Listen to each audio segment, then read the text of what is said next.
জপ করার সময় বলে জিভ যেন না নড়ে।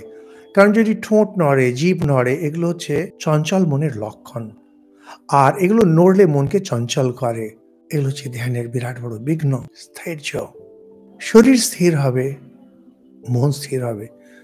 সেজন্য অনেক সময় কি হয়? অনেক জপ করার পরে, অনেক ২,০০০, ৩,০০০, ৪,০০০ এর পরে আঙ্গুলে যদি নাড়ানো হয়, হয় আঙ্গুলটা মেকানিক্যাল হয়ে যায়, নড়ছে এমনি, এমনি টিক ডিক, ডিক, ডিক করছে। মানে সেই যন্ত্র-মন্ত্র পড়ছে। আর তা নাহলে একটা ডিস্ট্রাকশন হয়ে যায়। কারণ একটা ক্রিয়া চলছে কিনা মনের ভেতরে ছেড়ে দিতে হয় ওটাকে। কিন্তু এগুলো হচ্ছে অনেক জপ করার পরে।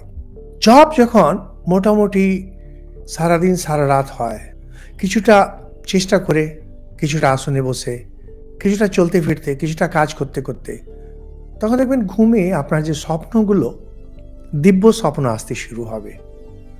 এই বেলুড়মঠে মন্দির দেখছেন, সাধু দর্শন করছেন, এইসব দিব্য স্বপ্ন হতে শুরু হয়। তখন বুঝতে হয় যে আমি একটু, একটু এগোচ্ছি। ভেতরে বাজে সংস্কার এগুলো সব আস্তে, আস্তে পরিষ্কার হচ্ছে। তখন বুঝতে হয় যে শরীর মন ধীরে, ধীরে আমার শুদ্ধ হচ্ছে।